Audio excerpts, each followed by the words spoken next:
karşıladılar aslında. Çünkü biz yaz kış oturacaktık burada. 7-24 yaşayacağımız bir ev. 4 yıl kira ödediğimizde hala kirada oluyorduk ama şu an YouTube'un alternatifsiz en büyük prefabrike ev inceleme kanalına hoş geldiniz sevgili dostlarım. 162. model ev çekimimizle sizleri hürmetle selamlıyorum.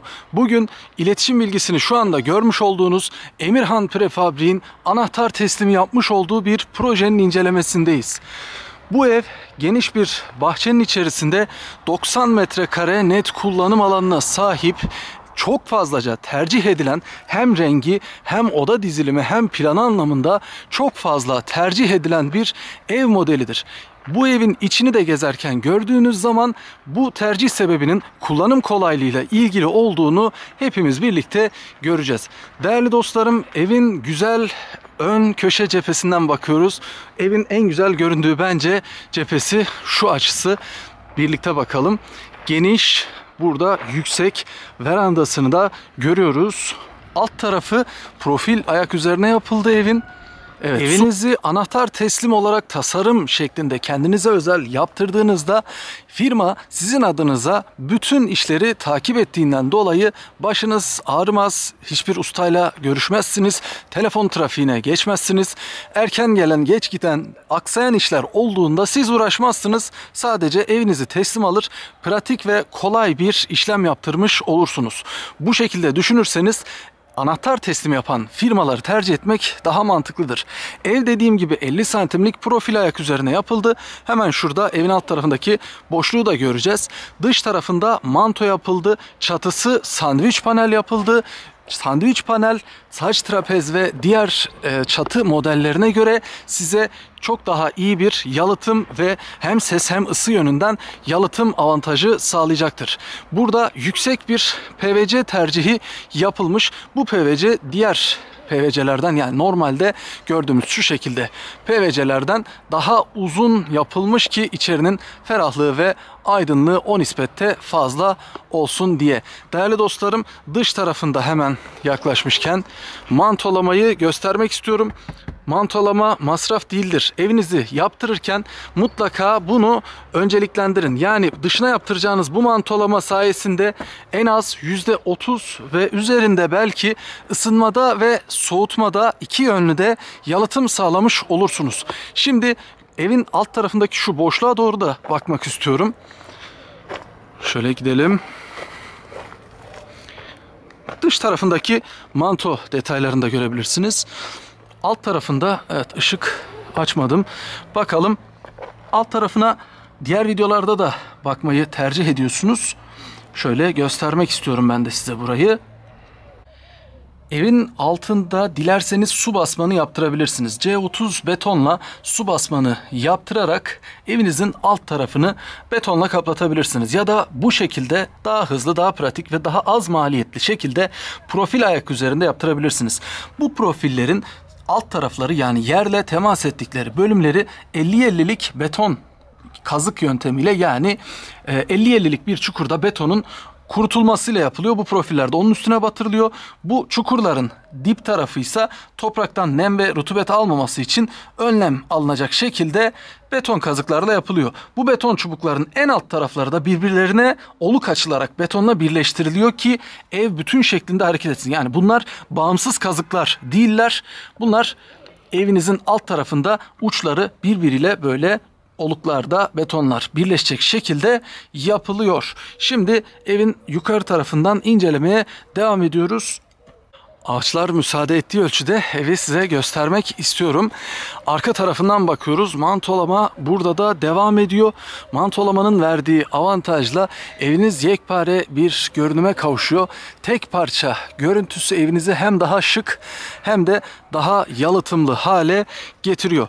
Evet, şöyle evin ön tarafına doğru geçiyoruz. Beyaz renkli PVC kullanılmış. Karolajlı sineklikleri dahil yapılarak teslim ediliyor. Ön tarafına doğru geçtiğinizde sağ ön kısmında verandanın olduğunu görüyoruz. Verandaya bakalım. Evet. Bir önceki videoda da size tavsiye etmiş olduğum üzere verandayı bakın şöyle çıkıntılı model yaparsanız daha içerisi ferah, daha geniş hissiyatlı ve daha güzel bir kullanımı olur. Klasik yukarıda da yine led lambayı o çukurun olduğu yere koymuşlar. Bence güzel bir veranda modeli olur. Bu şekilde yaptırırsanız hani düz yaptırmaktan ziyade burayı yukarı çıkıntılı yaparsanız daha fazla alan elde etmiş olursunuz. Daha ferah olur. Verandaya geniş açıdan bakıyoruz. Dışında yine spot lambalarla da güzel aydınlatması yapılmış. Bu açıdan baktığımız zaman evet göze güzel görünen bir model. Bu zaten en çok satılan en böyle hani fix denir ya, fix modellerden, kupon modellerden bir tanesi. 2+1 net 90 metrekare çok satan bir model inceliyoruz. Çatının üst tarafı evet birbirine yaslanan 4 tane farklı çatının birleşimi gibi estetik bir görünüme sahip. Bu güzel bir görünüm veriyor size. Yine üstte dekoratif antrasit renkli çizgileriyle hoş bir görünüm veriyor evinize. Arsanın genişliğini de sorup size şimdi videonun ilerleyen bölümünde aktaracağım. Bayağı geniş bir arsa olduğunu söyleyebilirim ancak şöyle göstereyim. Bu arsanın içerisinde bu tandır güzel bir detay. Arsanın içerisinde 90 metrekarelik 2+1 evi inceliyoruz. PVC'leri burada Jumba tarafında geniş ve yüksek yaptırmanızı hep tavsiye ediyorum değerli dostlarım. Şimdi verandaya doğru çıkıyoruz. Verandaya doğru çıkarken hemen arsanın da genişliğini söyleyeyim. Bir dönümlük bir arsa. 1000 metrekare şöyle göstereyim. Ta yukarıya kadar devam ediyor. Şurada bir ev daha var. Onun arkasından itibaren geliyor. Arsanın büyüklüğünü yorumlarda çok soruyorsunuz. Hani benim de bir arsam olsa içine bu ev ne kadar yer kaplıyor gibi soruyorsunuz. Sağ tarafını görmüştük arsanın. Bir dönümlük bir arsa. Şimdi veranda tarafına bakıyoruz. Siyah renkli trabzanlar, antrasit renkli siyahın bir kırık tonu. Yerden 50 santim yükseklikte profil ayak üzerine yapıldığını söylemiştik. Zeminde ıslak yerler yine seramikle kapatılmış durumda. Şöyle geniş açıdan verandaya bakalım. Oldukça yeterli genişlikte bir alan olduğunu söyleyebiliriz. Dediğim gibi bu verandanızın üst tarafını da eğer çıkıntılı şekilde yaparsanız içerisi çok daha geniş oluyor. Hani bu şekilde tavsiye etmiş olayım. Burası 12-13 metrekare bir genişliği olan, 12 metrekare genişliği olan bir veranda. Büyük bir yemek masası 6 kişilik ve etrafında da alabildiğine boşluk var. Yani 12 metrekare bir veranda yaptırdığınız zaman size bol bol yetecektir. Geniş taraftan da gösteriyorum. Firmanın adı Emirhan Prefabrik. Biliyorsunuz birden fazla firmanın ben çekimini yapıyorum. Beğendiğim evleri de yayınlıyorum. Fiyat olarak da tabii aklımıza yatması lazım. Bakın güzel bir veranda alanı. Ferah bir alan, yeterli bir genişlik. Şimdi evin mutfağına doğru geçeceğiz. Bakalım. Verandanızdan içeriye doğru bakalım şöyle. Hani hoşuma gitti genişliği. Bu taraftan da göstermek istedim. Şimdi evin iç incelemesine geçiyoruz arkadaşlar. İncelemeye evin içine geçerek devam ediyoruz. Giriş bölümünde çelik kapı yerine böyle karolajlı şık bir PVC tercihi yapılmış. Sağ tarafta salon ve oturma alanınız var. Hemen arka tarafında da şu anda mutfak bölümünü görüyoruz. Arkadaşlar girdiğiniz zaman salon ve mutfağı birlikte yaparsanız oturma alanınız çok genişler, çok daha ferah bir ortamda oturduğunuzu hissedersiniz. Ancak ortada bir ada tezgah yaptırırsanız bir bölme gibi vasıf alır ve mutfağınızı salonunuzdan ayrı şekilde konumlandırmış gibi hissedersiniz. Ayrı mutfakmış gibi de hissetmiş olursunuz. Burada yine house led lambaları görüyoruz. Bunlar salona çok şık yakışıyorlar. Gerçekten güzel bir hava ambiyans veriyorlar. Yan tarafta görmüştük. Yüksek ve geniş burada PVC'leri görüyoruz. Bunları bir önceki yani daha önce çektiğimiz bir evde de yine aynı boyda tercih edilmişti. Yüksek yapıldığı zaman çok daha ferah ve aydınlık bir ortam sizi karşılıyor. Yine aynı mantıkla burada Jumba bölümünde geniş ve yüksek bir PVC ile tercih ederseniz ve açılır kapanır şekilde yaparsanız aydınlık ve havalandırma anlamında size çok şey katacaktır. Şimdi röportajları da yapacağız. Burası normal yaşanan bir ev değerli dostlarım. Yani arada bir gelinen bir yer değil. Normal yaşanan bir evdir. Salon tarafına bakıyoruz. Zeminlerde yine açık renkli, çokça tercih edilen bir laminant görüyorsunuz. Bu laminant bayağı tercih ediliyor. Mutfak tarafına doğru dönüyoruz şimdi. Salonu arkamıza alalım. Girdikten sonra sol tarafta salona bakıyoruz. Sağ tarafta. Soldaysa mutfak dolaplarını görüyoruz. Beyaz, opak beyaz bir renkte MDF mutfak dolabı tercih edildi. Üstünde de siyah pürüzlü güzel bir kulp tercih edildi. Chimstone tezgah görüyoruz burada. Evet. Diğer mermerit ve granitten fiyatı biraz daha yüksektir. Ancak çok daha kaliteli ve üstün bir malzemedir.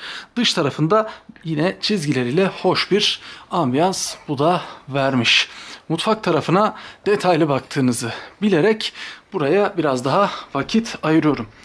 Chimstone tezgah olduğunu söyledik. Büyük boy, buzdolabınızın sığabileceği yükseklik ve genişlikte bir boşluk.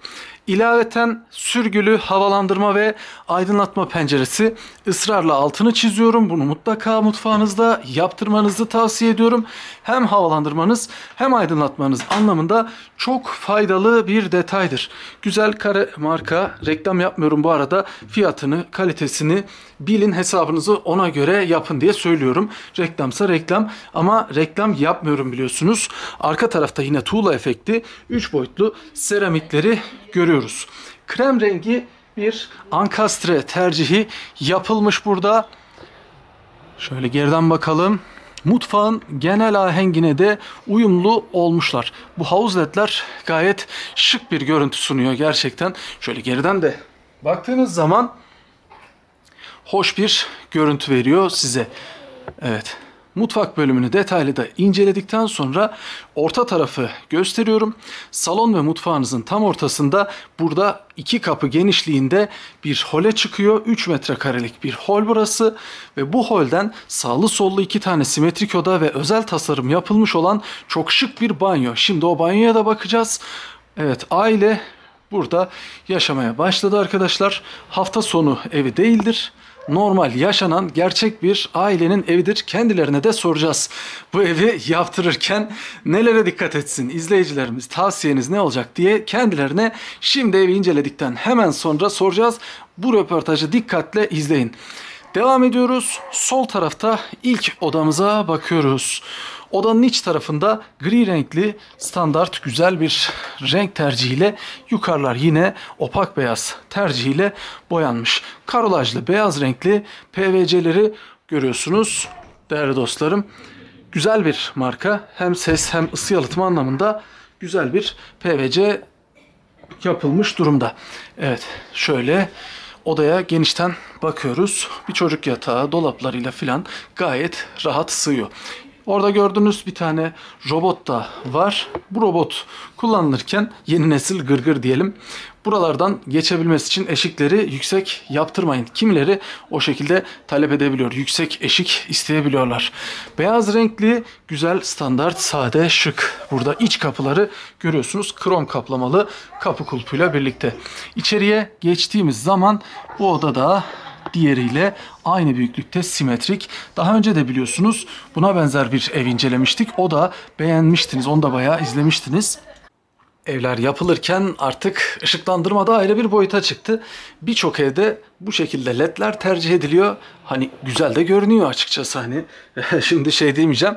Maliyeti çok düşük ancak çok güzel avantgard bir görünüm veriyor. Bunların çok daha çeşitlileri var. Evinizin istediğiniz yerlerine bunlardan ekletebiliyorsunuz. Şimdi banyo tarafına geçiyoruz.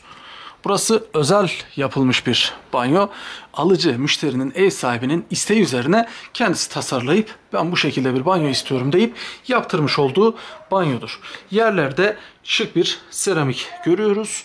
Yukarıya kadar ıslak zeminler tamamen kapalı. Bakın seramiklerle ıslak yerlerin tamamı kapalı. Şık, güzel bir seramik. Şöyle baktığınız zaman hani dokusu hoş bir seramik. İç kapılarla aynı burada yine bir kapı kullanılmış. Aynı MDF dolap kapakları burada da kullanılmış. Yuvarlak çerçevesiz bir ayna tercihi yapılmış. Arkasında da şık bir led lamba kullanılmış. Yine mercanımsı güzel bir lavabo. Altında da aynı şekilde mutfaktaki gibi çimston bir tezgah. 120'ye 120'lik bir duşakabin tercihi yapılmış. Bence çok tasarımı, rengi, uyumu şık bir banyo olmuş. Sizce de güzel olmuş mu? Eğer evi beğendiyseniz bu ev sana da nasip olsun dediğiniz dostlarınıza videoyu gönderin, paylaşın. Beğenerek hype yapmayı unutmayın. HYPE şeklinde yazan yerden hype'larsanız beni çok desteklemiş olursunuz. Abone olmanızı da istiyorum. Çünkü abone bir nevi bizim gücümüzü de yansıtmış oluyor. Değerli dostlarım, 162. evinde banyosunu incelemiş olduk. Bu evde beğenip beğenmediğiniz hususlar ne varsa bunu lütfen yorumlar bölümüne yazmanızı istiyorum. Bu şekilde firmaya ilettiğimiz bilgilerle daha iyi evlerin üretilmesine destek olabilirsiniz. Yanlışları düzeltmiş olursunuz. Şimdi röportajımıza geçiyoruz. Evi yaptırmadan önce çok araştırma yaparak başladık. Aslında sizin videolarınızı izledik. Çoğu prefabrikçilerin Instagram sayfalarından baktık. Nasıl yapıyorlar, nelere dikkat ediyorlar vesaire. Daha sonra Emirhan Prefabrik'le karşılaştık. Gittiğimizde İbrahim Bey, Elif Hanım sağ olsun bizi çok iyi karşıladılar. Çok güzel şeyler anlattılar. Bütün detayları söylediler. Mantolama istediğimizi söylediğimizde de bizi çok iyi karşıladılar aslında. Çünkü biz yaz kış oturacaktık burada. 7-24 yaşayacağımız bir ev. Mantolamada destek çıktılar. Mantolama yaptırdık evin komple her cephesine. Kaldım. Mantolamayı yaptırmışken bize doğalgaz tesisatını da önerdiler. Hani madem 7-24 yaşayacaksınız en azından kışın ısınmada vesairede de lazım olsun size diyerekten. O konuda da yardımcı oldular. Yani bizim için iyi bir deneyim oldu aslında. Her şeyimizi kendimiz beğenerek yaptık, içimize sinerek yaptık. Hem oğlumuzun geleceği için de bahçeli bir evde oturmak bizim için çok iyiydi. Daha önce de kiradaydık. Bir nevi yaptırmamıza da aslında kira sebep oldu. En azından kiradan çıkmış olduk. Düşünenler için vesaire olursa. Gayet mantıklı bir yatırım oldu bizim için de. Hem yatırım hem gelecekte kullanacağımız bir ev. Hem oğlumun büyüyebileceği bir bahçe oldu. Yaptıracak herkese tavsiye edebilirim. Kızım kirada oturuyordu. Çok pahalandı kiralar. Kızıma dedim, kızım gel dedim, imkanlarımız varken dedim bir ev yaptıralım sana dedim. Çocuklarınla otur, ailenle otur. Karşımıza İbrahim Bey çıkardı Allah'ım. Onu herkese tavsiye ederim. Kimsenin evsiz kalmasını istemem. Ev olmayan herkese Allah'ım ev nasip etsin. İbrahim Bey'le ve tüm çalışanlarına çok teşekkür ederiz. Amin. Yani izleyicilerimize de inşallah böyle güzel evler İşte dedim ya, nasip olsun diye ben de duamı iletiyorum. Amin Çok da inşallah. güzel bir aile olmuşsunuz maşallah. Burada sürekli yaşıyorsunuz değil mi yani? Sürekli Hafta sonu gelmelik değil. hayır yani. biz 30 senedir buradayız. Maşallah. Çok da güzel olmuş gerçekten. Aynen. Özellikle banyoyu ben çok beğendim. Herhalde tasarım yaptırdınız. Evet, özel seçtik hepsini. Sağ olsunlar yine tekrardan gösterdiler bize firmayı. Bu firmaya gidip seçebilirsin dediler. Yani hiçbir şekilde altyapı, alt fiyat, üst fiyat hiçbir şey söylemeden direkt seçtik zaten bütün her şeyimizi.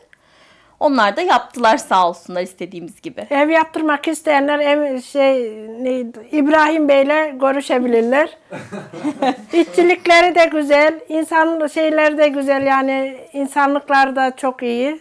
Yani bize güzel davrandılar. Biz de onlara elimizden geldiği kadar şey yaptık, yardımcı olduk. Allah ev olmayan herkese nasip etsin. Amin. Şeyi söylediniz, kira söylediniz. Yani ne Evet. kadarlık bir kiranız bir eve tekabül ediyordu? Yani şöyle ortalama bir 4 yıllık ödediğimiz kira bu eve tekabül ediyordu. Yani 4 yıl kira ödediğimizde hala kirada oluyorduk ama şu an 4 yıl kiraya verdiğimiz parayı birikim yaparak bu evi çok rahatlıkla yaptırılabiliyor aslında. Evet maşallah. Ben çok sevdim sizin adınıza. Çok da güzel bir aile buldum burada. Çok samimisiniz. Allah bozmasın mutluluğunuzu. Amin inşallah. Amin inşallah. Nezaketiniz için çok teşekkür ederim. Sağlıkla oturtsun. Size de teşekkür ediyoruz biz. Hani